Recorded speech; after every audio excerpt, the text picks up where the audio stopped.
Thank you, Mr. Speaker, for granting me the opportunity to pay tribute to the men and women of the Foreign and Commonwealth Office who have done an outstanding job over the last 2 years. And I'm very proud that we have rallied the world against Russia's barbaric use of chemical weapons, with an unprecedented 28 countries joining together to expel 153 spies in protest at what happened in Salisbury. We have rejuvenated the Commonwealth with a superb summit that saw Zimbabwe back on the path to membership and Angola now wanting to join. And as I leave, we are leading global campaigns against illegal wildlife trade and in favour of 12 years of quality education for every girl. And we have the flag, the Union flag, going up in 9 new missions in the Pacific, the Caribbean and Africa, and more to come, so that we have overtaken France to boast the biggest diplomatic network of any European country.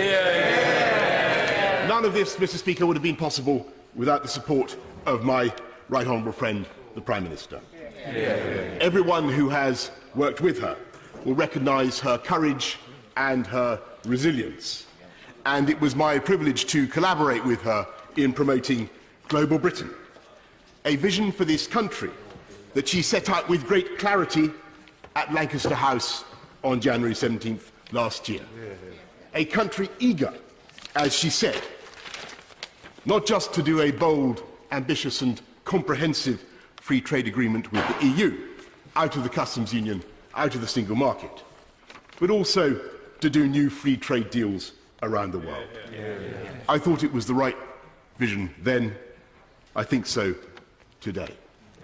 But in the 18 months that have followed, it is as though a fog of self-doubt has descended. And even though our friends and partners liked the Lancaster House vision, it was what they were expecting from an ambitious partner, what they understood, even though the commentators liked it, and the markets liked it.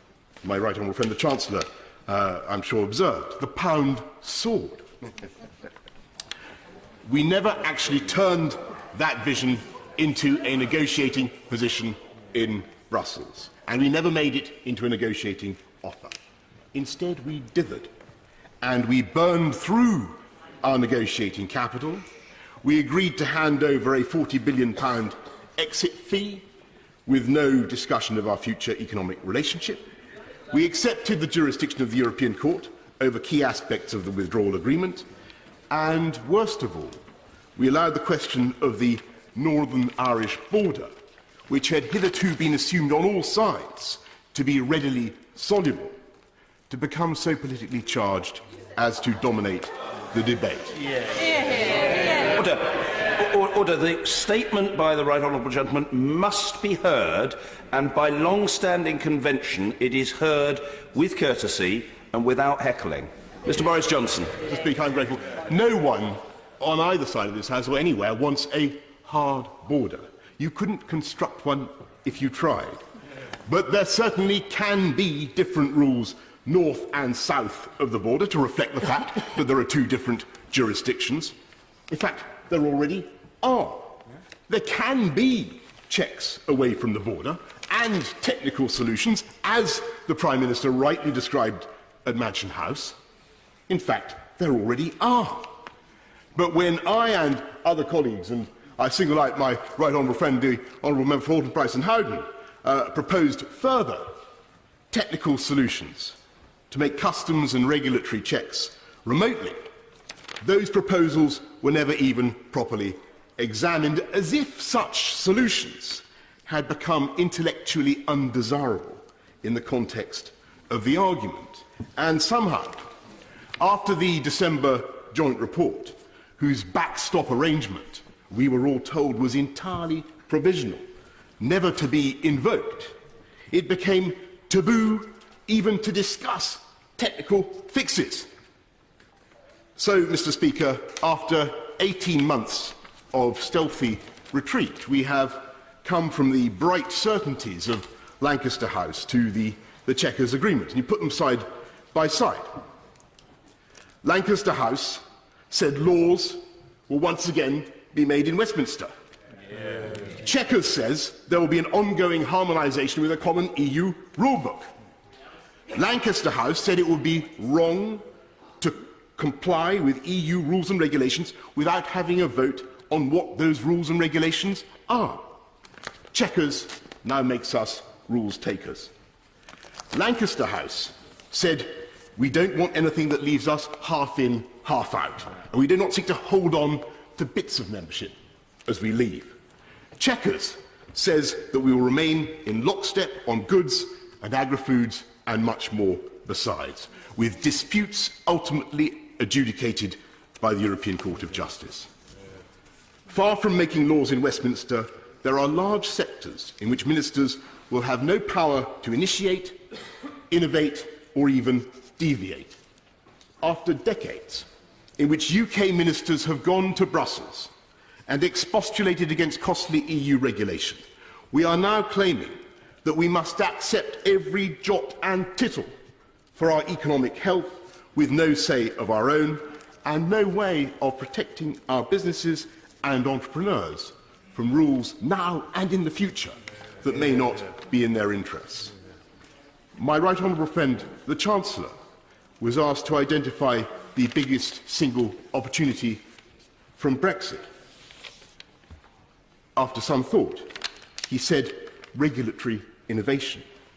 Well, there may be some regulatory innovation post-Brexit, but it won't be, alas, coming from the UK, and certainly not in those areas. We are volunteering for economic vassalage, not just in goods and agri-foods, but we will be forced to match EU arrangements on the environment and social affairs and much else besides. And of course, we all want high standards, but it is hard to see, I say to my honourable friends, it is hard to see how the Conservative government of the 1980s could have done its vital supply-side reforms with those freedoms taken away. And the result of accepting the EU's rulebooks and of our proposals for a fantastical Heath-Robinson customs arrangement is that we have much less scope to do free trade deals, as the Chequers paper actually acknowledges, and which we should all, frankly, acknowledge. Because otherwise, if we pretend otherwise, we continue to make the fatal mistake of underestimating the intelligence of the public, saying one thing to the EU about what we are doing, and then saying another thing to the electorate. And given that in important ways, this is bino or brino or Brexit in name only, I'm of course unable to accept it, as I said, or to support it, as I said in the Cabinet session at Chequers. And I'm happy now to speak out against it, to be able to do so. Mr. Speaker, it is not too late to save Brexit. We have time in these negotiations. We have changed tack once, and we can change again. The problem is not that we failed to make the case for a free trade agreement of the kind spelt out at Lancaster House. We haven't even tried. We must try now, because we will not get another chance to get it right. And it is absolute nonsense to imagine, as I fear some of my colleagues do, that we can somehow afford to make a botched treaty now and then break and reset the bone later on.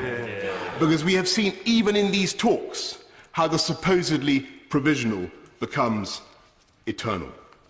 And we have the time, and I believe the Prime Minister has the support of Parliament. Remember the enthusiasm for Lancaster House and for Mansion House. And it was clear last night, that there is no majority in this House for a return to the customs union. With goodwill and common sense, we can address the concerns about the Northern Irish border and all other borders. We have fully 2.5 years to make the technical preparations, along with preparations for a world trade outcome. Those preparations which we should now accelerate. We should not and need not be stampeded by anyone. But let us, again, aim explicitly for that glorious vision of Lancaster House, a strong, independent, self-governing Britain that is genuinely open to the world, not the miserable, permanent limbo of Chequers, not the democratic disaster of ongoing harmonisation with no way out and no say for the UK. We need to take one decision now before all others, and that is to believe in this country and in what it can do. Because I can tell you, Mr. Speaker, that the UK's admirers, and there are millions, if not billions, across the world, are fully expecting us to do what we said and to take back control and to be able to set new standards for technologies in which we excel, to behave not as rules takers but as great independent actors on the world stage, and to do free trade deals, proper free trade deals for the benefit and the prosperity of the British people. That was the vision of Brexit that we fought for. That was the vision that the Prime Minister rightly described last year. That is the prize that is still attainable. There is time. And if the Prime Minister can fix that vision once again before us, then I believe she can deliver a great Brexit for Britain, with a positive, self-confident approach that will unite this party, unite this House, and unite this country as well. Yeah!